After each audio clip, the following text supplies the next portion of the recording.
Sejam bem-vindos a mais um episódio aqui no TheCast da FM, aqui no Colégio Dinâmico. Hoje estamos aqui com uma convidada muito especial, para mim mais especial ainda, a Karine Zanuzzi, psicóloga. Eu vou pedir para você se apresentar brevemente, falar um pouquinho sobre sua trajetória, sua carreira, pra galera saber quem é você, pra galera te seguir também nas redes sociais. Importante, né? Importante. Então, prazer, pessoal. Meu nome é Karine, eu sou psicóloga. Já tenho 7 anos que eu tô aí na atividade clínica, fazendo os atendimentos na parte clínica.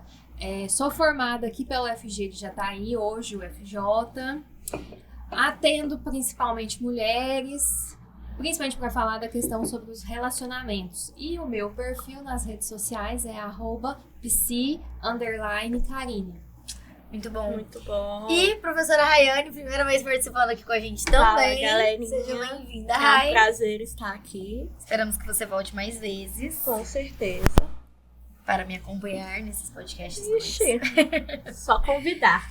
Hoje, o tema do podcast é o papel do empoderamento feminino na saúde mental. Então, sabemos que esse mês estamos com uma programação especial de Dia das Mulheres, né? Toda voltada aí para temáticas femininas. E a Karine, então, trabalha na área da psicologia voltada para isso, atendendo mulheres e focando um pouco nessa área. Mas antes da gente começar o nosso bate-papo, estamos aqui hoje com uma convidada também especial aqui na telinha, né? Estácio, então, que essa semana abriu um novo polo lá em Rio Verde, que também faz parte aí dos nossos grupos empresariais aqui do Colégio Dinâmico, que faz parte aqui da nossa colaboração. E a Estácio, então, tem aí cursos e polos espalhados por vários lugares do nosso país, faz parte aí da formação de muita gente. Inclusive eu sou aluna Estácio, né? Faço pós-graduação na Estácio e indico muito para vocês entrarem no site e conhecer um pouquinho da faculdade. E só complementando, nós tivemos a oportunidade de estar lá na inauguração desse novo polo. E eu quero dizer para vocês que ficou um polo bastante bacana, com coisas novas, Inovador. tudo moderno e atualizado, esperando por vocês que querem Galera ter de Rio Verde, uma oportunidade de fazer tiverem uma graduação, uma pós, galera de Rio Verde tiverem a possibilidade de passar lá no polo, conhecer os Isso. cursos. dar uma É chegadinha muito lá. legal. Então é isso. Hoje a gente começa falando, então, sobre a saúde mental feminina e como que o empoderamento está relacionado à saúde mental das mulheres. Então, como que isso chega geralmente ali nos atendimentos, as mulheres queixando dessa questão do empoderamento, como que esse empoderamento auxilia nesse processo de saúde mental. Então, é muito bacana a gente poder falar sobre empoderamento. E ele vai ter sempre os dois vieses, né? O lado positivo e o lado negativo. O lado positivo é porque o empoderamento ele veio para dar autonomia para essas mulheres. Porque é muito importante que elas escolham o que elas quiserem ser.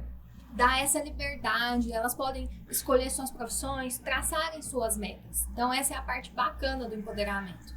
A parte negativa, entre aspas, do empoderamento é a dificuldade que isso traz. Sempre vai ter uma consequência. Então, a partir do momento que a mulher toma suas atitudes pessoais, que se torna mais empoderada, ela pode vir a sofrer com as consequências disso. Muito.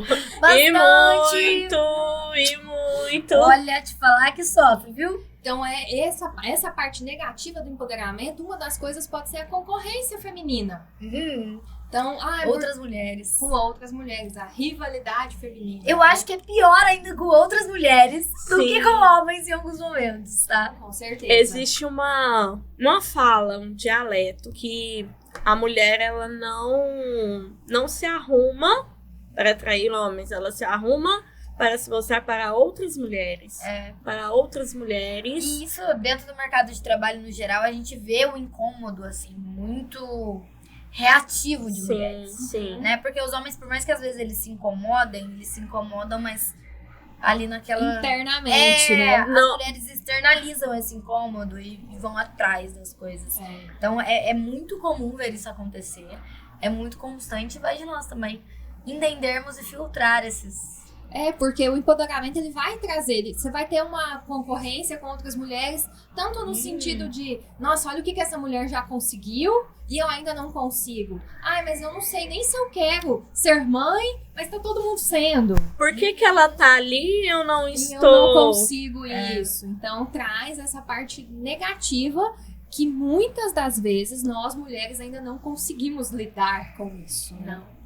A gente não consegue lidar com esse sentimento quando ele vem, em alguns momentos, porque todas nós, às vezes, entramos nesses sentimentos, esses pensamentos nocivos, e nós não sabemos lidar quando assumimos a postura contrária de nos empoderar e assumir uma posição de lutar pelos seus sonhos, quando os outros vêm te cobrando ou tentando te rebaixar por causa das suas escolhas. Querendo podar os seus sonhos. Exato. Não, mas você, por exemplo, você quer entrar no corpo de bombeiros, certo? As pessoas não Como que você vai se sentir? menosprezar. Como que você vai se sentir?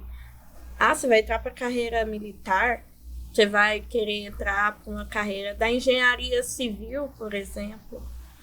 Que a gente sabe que é um ambiente totalmente predominado por homens. Nichos considerados masculinos, isso. né? Se falar que acredito que nesses nichos masculinos as mulheres enfrentam até alguns desafios mais pra entrada, mas depois a permanência eu acho que é muito mais leve do que quando nós estamos em ambientes mais tranquilos para o nosso ingresso, mas para a nossa permanência ali acabam sendo mais turbulentos. Os nichos considerados femininos, né? Porque os aí femininos. vão existir outras mulheres nesse nicho. E é essa competição feminina, eu acho que esse é o grande ponto atualmente, né?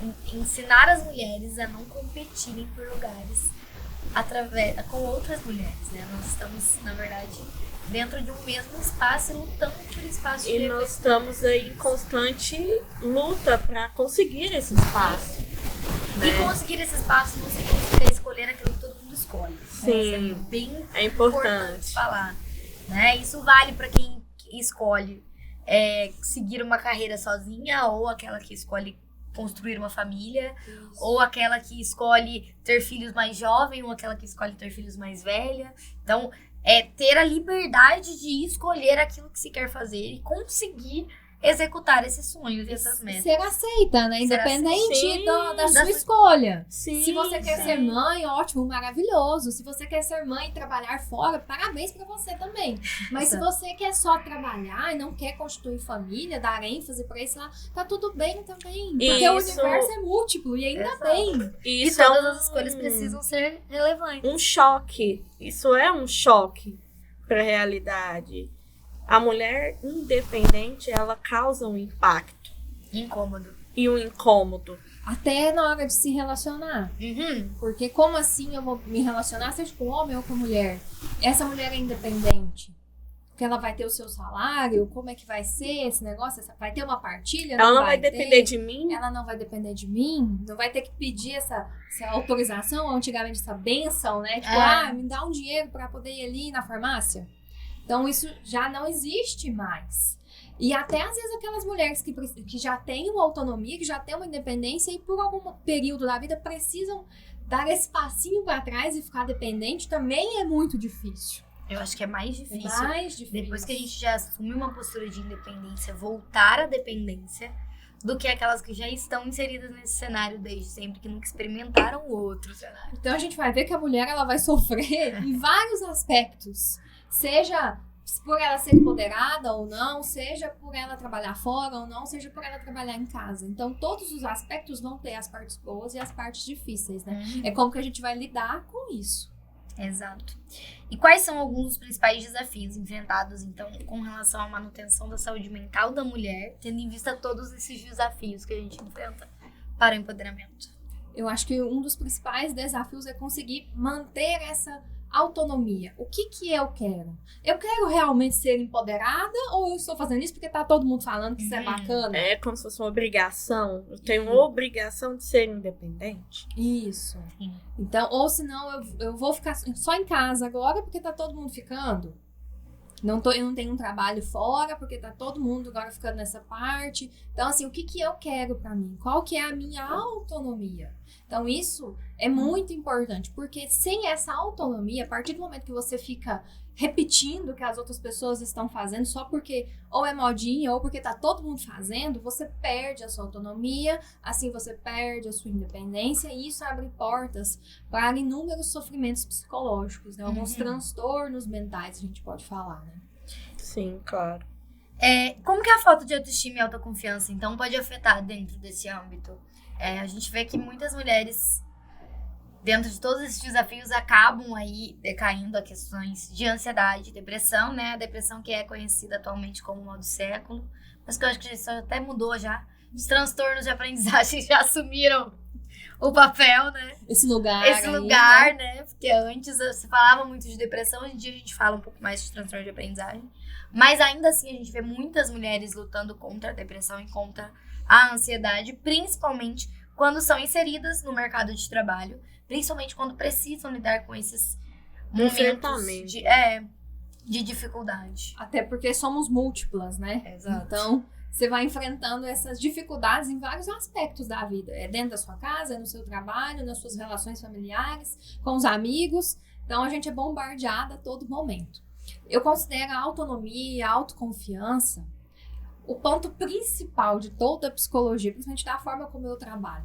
A partir do momento que a pessoa não tem essa autoconfiança, essa autoimagem legal, essa autonomia, isso vai abrir portas para a depressão, para a ansiedade. Aí, a partir do momento que você entrou nisso, você vai investigar. Às vezes tem um TDAH por trás, que vai entrar nos transtornos de aprendizagem. Então, por isso que quando a gente fala...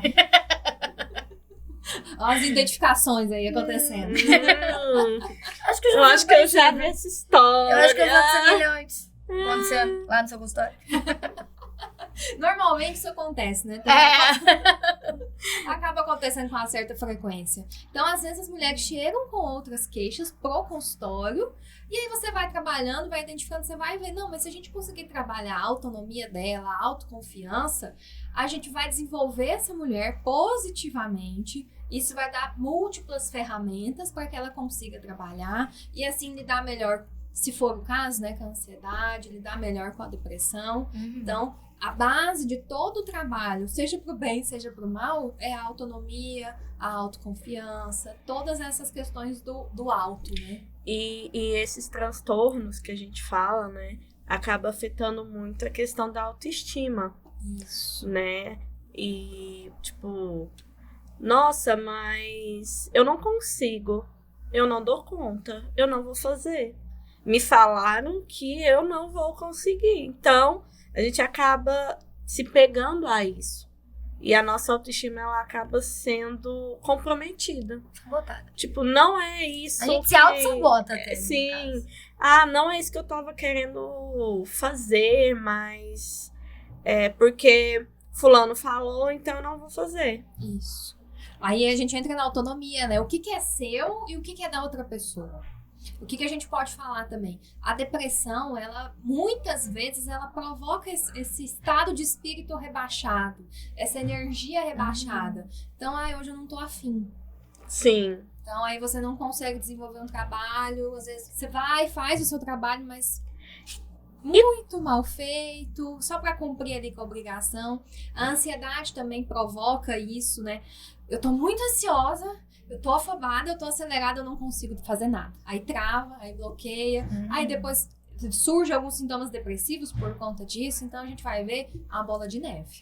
E quando você fala, não estou afim, como que isso repercute? E né? É tão delicado, né? Porque a gente não sabe respeitar o não tô afim da outra pessoa. Sim.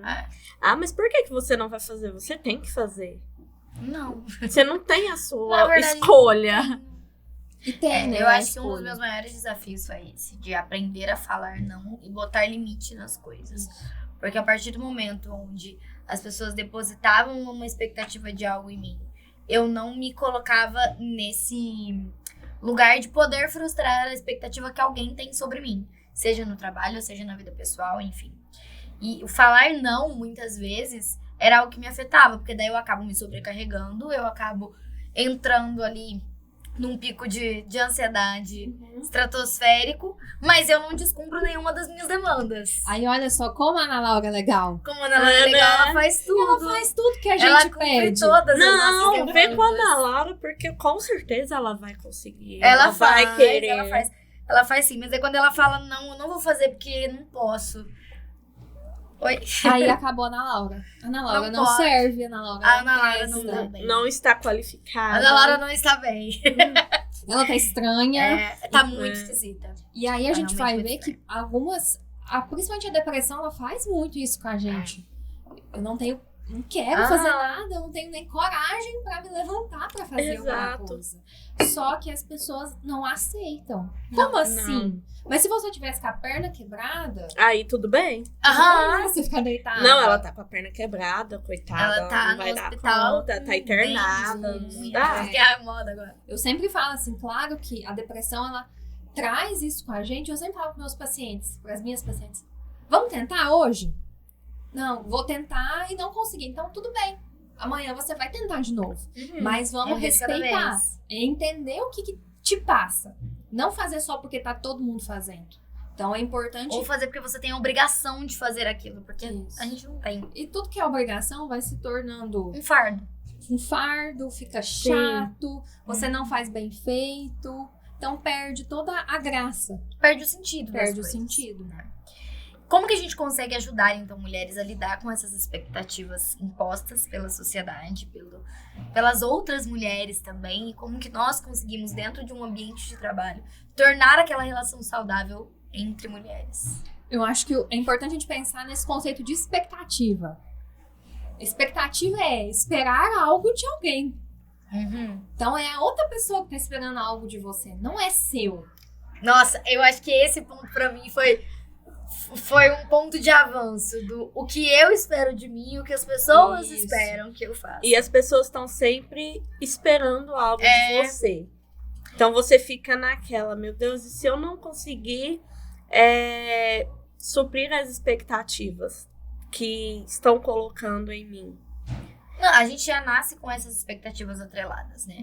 Diferente de homens que nascem com expectativas em aberto, do tipo, que escolha de carreira ele vai ter. Já determinam que esse homem tem possibilidades inúmeras de carreira, que ele tem possibilidades inúmeras de crescer, de progredir e tudo mais. Nós, mulheres, já crescemos com a expectativa de ter uma família. Quando ela vai casar, quando ela vai ter filhos, quando ela vai construir um lar, ou quando ela vai ser alguém a partir do momento que ela se casa e tem esse patamar de independência. É porque, assim, você pode ser a professora maravilhosa, a professora exemplar, a psicóloga que atende todo mundo, que dá super certo.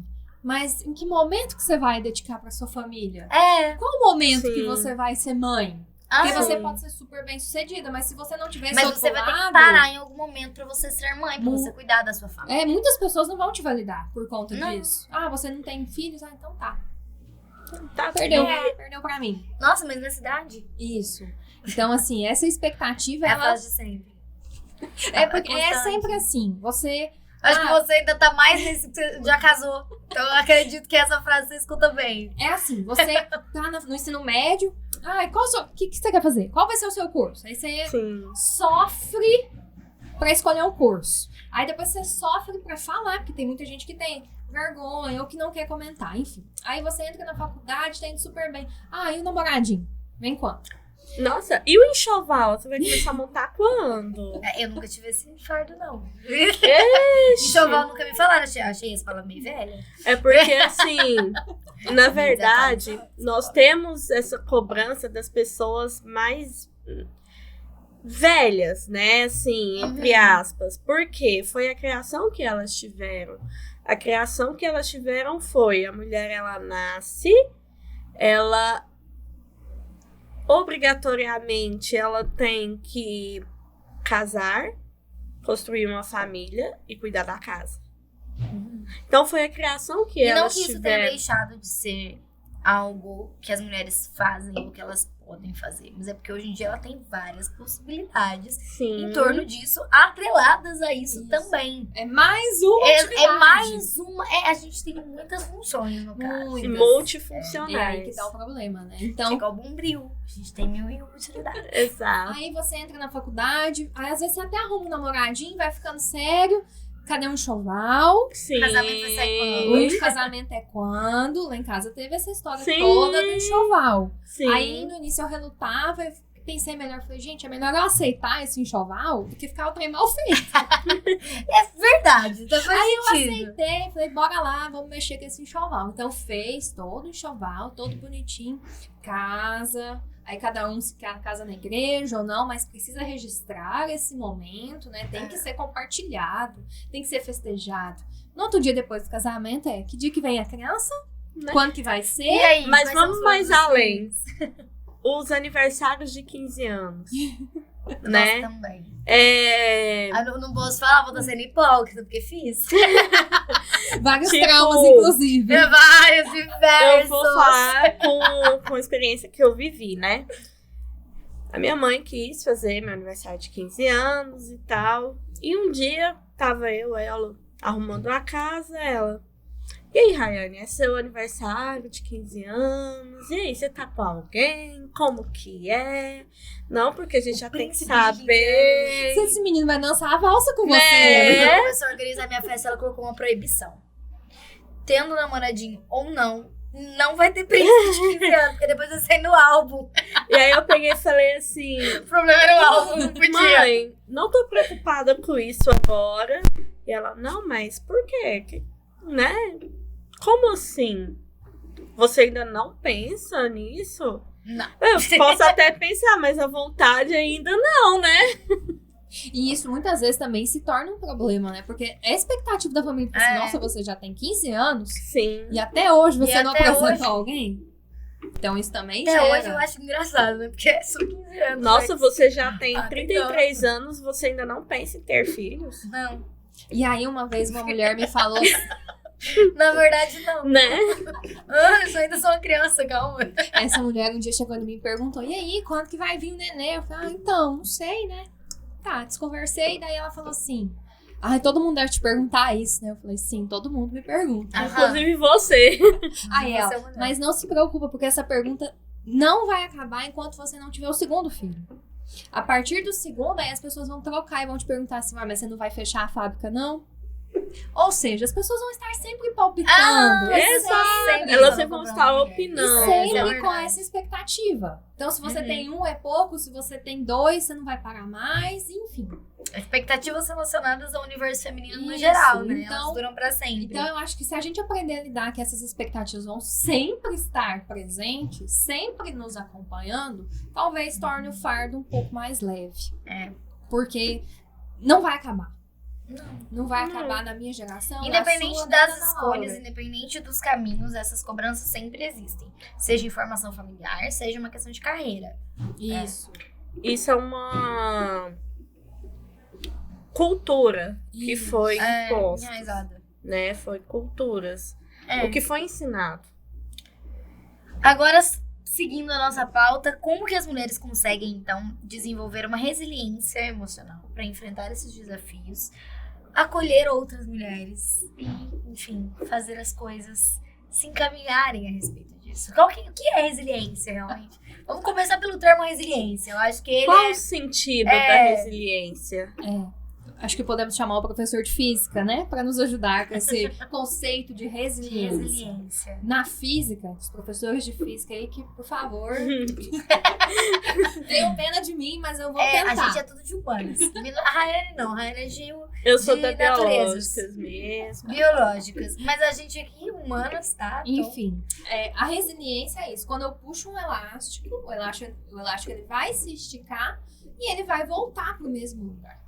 Então, a psicologia importou esse conceito da resiliência porque as coisas, as situações, elas vão nos afetar. A gente vai, muitas vezes, ou expandir ou ficar mais recolhido dentro da gente, mas é a nossa capacidade de poder voltar para a nossa estrutura normal, para com o que seria dito normal, entre aspas, né? Então, esse é o conceito da resiliência. O que acontece? Todas nós, mulheres e homens, temos essa capacidade de ser resilientes. Algumas pessoas têm mais essa habilidade trabalhada e outras menos. Então, é importante... E outros precisam trabalhar, E a maioria precisa trabalhar. Porque é muito difícil a gente lidar com essa capacidade de passar por um desafio e conseguir se reestruturar. Seria bom se todo mundo passasse por desafios e saísse deles melhor. Ilesos. Seria muito excelente. Sem sequelas. Sem sequelas. Sem traumas. Isso. Já diria a psicanálise, né? Sem traumas. Mas como não é possível, então a gente usa desses traumas, dessas sequelas, desses sintomas para nos acrescentar. Então, determinada situação aconteceu, me machucou, me deixou assim, mas o que eu posso fazer para que em uma próxima situação isso não me machuque tanto? Ou senão, quando eu vejo uma mulher passando por essa mesma situação, acho que foi o exemplo que eu dei, que a mulher me perguntou se eu queria, quando que ia ter filhos, falei que não sabia, e passou um tempo, acho que ela pensou e foi resiliente, me falou, não, sempre vai te acontecer essa pergunta, porque fazem isso comigo. Então, eu achei muito bom quando ela me falou isso, porque eu pude refletir. Eu falei, nossa, me acolheu. Porque eu sei que ela vai continuar se repetindo. E provavelmente porque foi algo que ela ouviu muito durante uma etapa da vida dela e que depois ela parou pra pensar, cara, quando me perguntava isso eu não gostava. Isso. Olha os traumas. Isso. Provavelmente ela lembrou do sentimento que ela tinha quando essa cobrança vinha. Então eu acho que se a gente puder olhar para essas situações negativas da vida, esses traumas, e tirar alguma lição, isso com certeza vai melhorar a nossa resiliência. Então, essa é a parte bacana de trabalhar a resiliência. Como é que eu posso fazer de diferente? Que lição que eu aprendi disso aqui que eu não preciso repetir? Qual comportamento que foi determinante para essa situação acontecer que eu posso voltar e não fazer de novo esse comportamento? Não ter a mesma atitude. Evitar e assim a gente trilhar um novo caminho. Então, essa resiliência é extremamente importante. É um dos conceitos que a gente mais trabalha dentro dos atendimentos clínicos. Eu acho que eu concordo, porque no caso eu tava. Qual que é a importância do autocuidado, então, na promoção dessa saúde mental para as mulheres? É o autocuidado que vai além de banho premium e skincare, né? No caso. É assim, interessante a gente colocar cada coisa no seu devido lugar, né? Vai então, além disso, mas isso também é importante. É terapia, mas não é terapia. Ao contrário. Não, é terapêutico, mas não é terapia. Mas não é terapia. Então, é importante ter esse autocuidado externo, mas mais importante ainda ter o autocuidado interno. O que eu estou fazendo comigo? Ou como diz a psicologia, com o meu self. Então, é isso que é importante, a gente ter esse cuidado. O que eu quero? O que eu quero e não que as pessoas me falam, que eu devo querer. Então, dá essa voz, dá essa vazão para os seus sentimentos. O autoconhecimento também, nesse caso, autoconhecimento. Né? O autocuidado, o autoconhecimento, tá tudo ali atrelado uma coisa na outra. Então, é importante a gente valorizar. Que gera o autoconhecimento e que faz as coisas. E tudo isso vai gerar o quê? Vai gerar autonomia. Exato. Então, uma pessoa mais autônoma, ela é mais independente e isso vai evitar com que ela tenha outros problemas mais graves. E outro ponto importante é do se reconhecer na terapia também, né? Porque muitas vezes a gente vê dentro de processos terapêuticos as pessoas não se reconhecendo e não olhando pra si de verdade. Eu acho que isso é importante também. É importante, porque muitas vezes eu vou pra terapia pra falar dos outros. O que os outros me causaram. Isso. Mas não do que eu fiz pra que levassem os outros a determinadas atitudes. Às vezes nem sempre a gente fez alguma coisa mesmo, tá? Às vezes não acontece não. Mas, muitas vezes a gente precisa olhar as nossas atitudes também. É o combo, né? A gente entende que por nos relacionarmos, vai ter a parcela do outro. Mas e a sua parcela? Como você reagiu a essa situação? Então isso é muito importante. Não só como você reagiu perante a situação, mas as reações que te levaram depois a determinados sentimentos Isso. Traumas. Acontece. Ainda existe algum estigma em torno da busca por ajuda psicológica por parte das mulheres? Eu vejo muito um estigma pesado nos homens quanto a isso. do buscar ali apoio emocional, psicológico, ainda ter um preconceito muito grande. Mas eu já vi, assim, boa parte das mulheres já perderam um pouco desse estigma, desse preconceito, desse tabu que se tinha quanto à terapia. Mas ainda existe. Existe. Quais são esses tabus? Como que eles chegam ainda acontecendo, assim? Eu acho que, assim, a psicologia, não só a psicologia, mas o atendimento clínico, ir até um psicólogo, né, procurar, fazer análise, deitar no divã, o que seja, sempre sofreu essa, mas eu não sou doido. Sim. Então eu não preciso disso, lá só vai doido. No início, quando eu ouvia essas expressões, eu falava assim, fica um dia na recepção do meu consultório. Quantos doidos você vai encontrar? Sim. Aquele doido. Anota quantos dois estão chegando, só pra fazer um controle rápido. E aí, aquele doido, entre aspas, pra não estigmatizar, que a gente vê nos filmes, da camisa de força. Então, assim, você não vai encontrar esse tipo de pessoa. Até porque, antigamente, esses transtornos mentais, as pessoas eram tratadas como doidas, como doidos. Então, logo, doido, hospício. E a gente vê muito que nesses lugares as pessoas sofriam muito. Então, elas têm essa imagem de que ser doido é um sofrimento. Uhum. Então, a gente encontra muita resistência. É. Muita resistência. E falar de terapia também é algo que ainda, para algumas pessoas, gera esse negócio de, meu Deus, mas ela tá chamando meu filho de doido? Isso. Do, tipo, na escola, em alguns momentos a gente fala, pô, mas será que não seria legal essa família procurar terapia? Será que não seria legal essa criança ser acolhida dentro do ambiente da terapia, para que ela consiga lidar e falam com assim, né? demandas emocionais e tudo mais? E daí vem nossa, mas a professora falou que meu filho é doido, que ele precisa de terapia. Meu filho não é doido, ele não tem isso. Não. Elas mesmas não reconhecem o problema. E quando a gente vai falar de filho, de criança, na maioria das vezes, a criança é a esponja de dentro da casa. Ela é a esponja daquela família.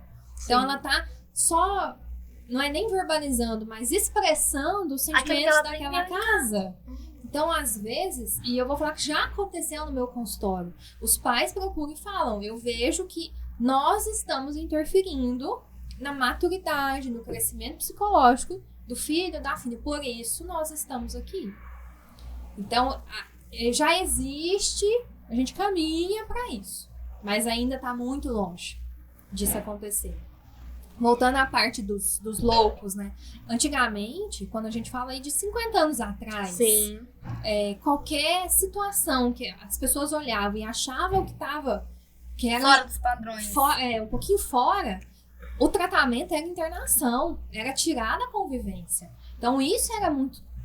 É uma medida drástica e até, em muitos casos, trágico. Porque isso rompe os vínculos. Sim. E hoje, a gente consegue falar disso porque agora, vamos falar, eu ouço dos meus avós que, fulano, depois que aconteceu tal coisa, foi pro hospital. Sempre tem os nomes, né, de hospitais psiquiátricos, aí, Pitel, essas coisas, né, São Pedro, enfim.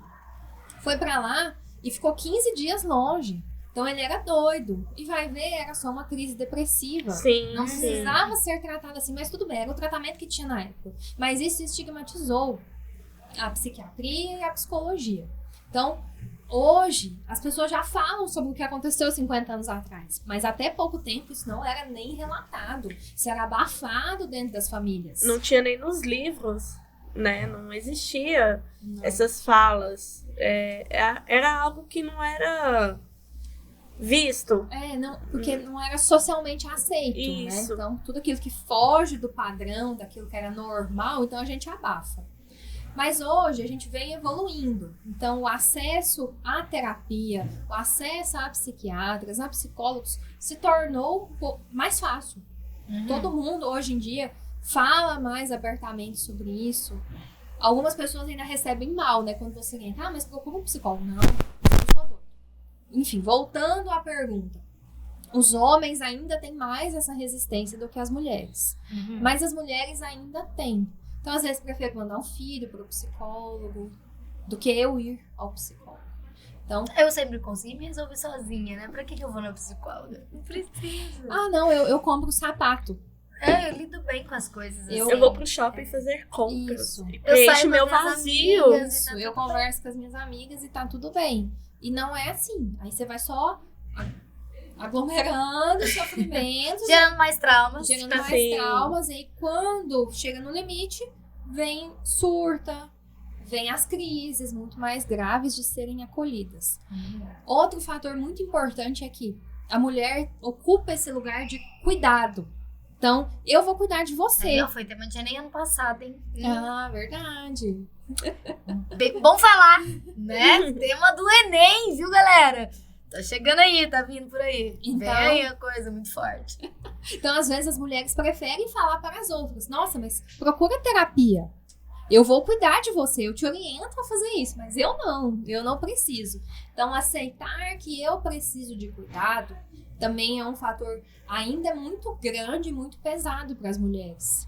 Elas procuram muito mais do que os homens, mas a gente percebe que ainda tem essa parcela aí de mulheres que não procuram, porque eu não preciso. E algumas que encaminham daí os entes familiares, no caso. E muitas pessoas não sabem lidar com o surto, né? Tipo, a pessoa está numa crise de ansiedade e elas não sabem como lidar. Como... A própria pessoa não sabe lidar com as crises dela e a sociedade menos ainda, né? Porque Sim. a gente entende que as pessoas de fora não entendem uma crise de ansiedade, uma crise depressiva ou algo do tipo, da mesma forma que entendem, por exemplo, uma gripe forte. Isso. Uma gripe forte é muito mais compreendida do que uma crise de ansiedade. E até por conta do desconhecido, né? Vamos falar assim, a crise de ansiedade, ela pode acometer de várias formas.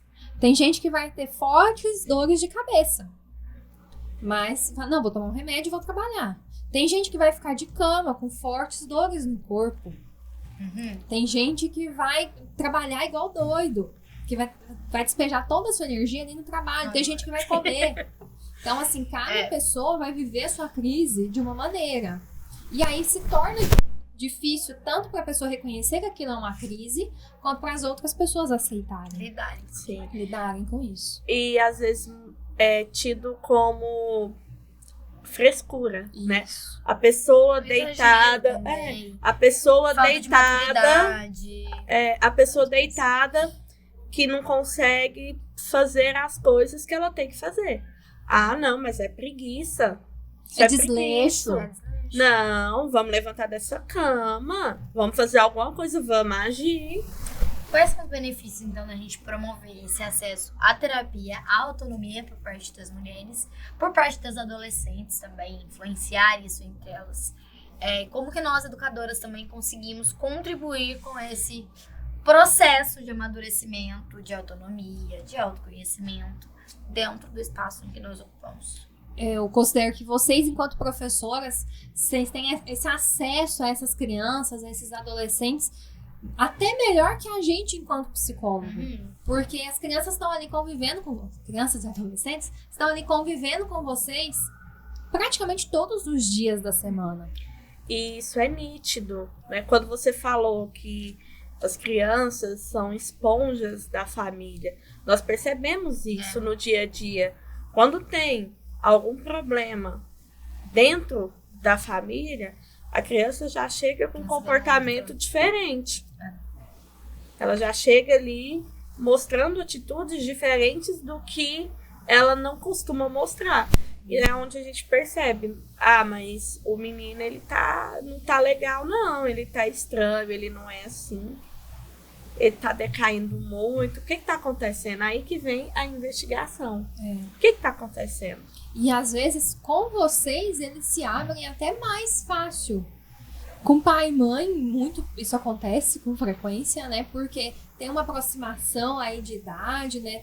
Eu sei que a minha professora, ela não vai brigar comigo. Não vai chamar de castigo. Não vai me pôr de castigo, não vai chamar minha Não vai ter atenção. punição, Não né? vai ter punição. Então, eu prefiro me abrir Não com tem você. retaliação. Algumas vão para terapia, mas nem todas. Mas até que eu formo esse vínculo terapêutico com a minha psicóloga, leva um tempo para que eu consiga me abrir e desabafar. Então, as professoras acabam fazendo, e professores acabam fazendo esse primeiro contato ali, né? Então, é importante saber como Aqui no colégio a lidar. gente tem muitos psicólogos que vêm até o colégio para buscar algumas questões relacionadas ao aluno, até mesmo para formar algumas ideias a respeito do convívio social da criança, né? Principalmente agora com casos de transtorno de aprendizagem, é muito comum que os psicólogos procurem, né, e possuem esse vínculo com a instituição para conseguir formular realmente uma ideia fechada sobre aquela criança diante de várias situações.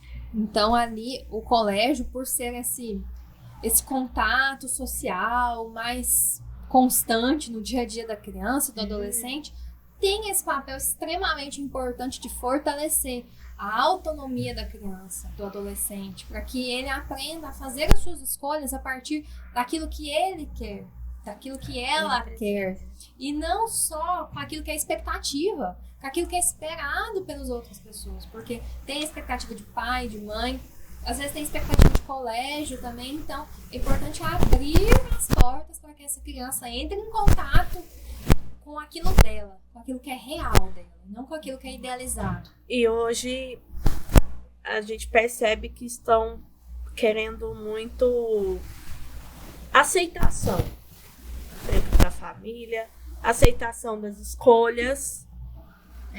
Porque algumas ideias, por exemplo, eu não quero que meu filho passe por aquilo que eu passei. Então, eu vou proporcionar para o meu filho o que eu acho que é melhor para ele, não exatamente o que ele quer. Por exemplo, a escolha de um curso. Nossa, sim. A escolha do futuro.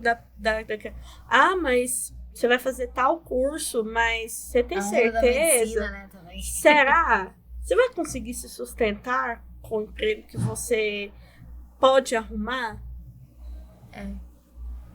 Eu sempre falo que pai e mãe não vem com manual de instrução. Não. E sempre vai querer o melhor Mas pro eles filho. precisam aprender as coisas com a vida também. Só Sim. que tem que dar o Estar aberto ao espaço. aprendizado. Isso, Sim. porque o pai e a mãe foi lá e viu que fazer tal coisa, fazer tal situação ia dar errado lá na frente. Mas eu oriento o filho. Olha, eu já fiz isso, deu errado. Deu ruim. Se você quiser, eu te oriento, buscar uma outra opção. Mas já, se você não quiser também, então vai você e aprenda sobre isso. O processo de Sim. autonomia da criança também, do isso, adolescente, né? Isso. Porque se a gente vai lá e poda desde o início, vai se tornar uma criança sem autonomia, sem independência.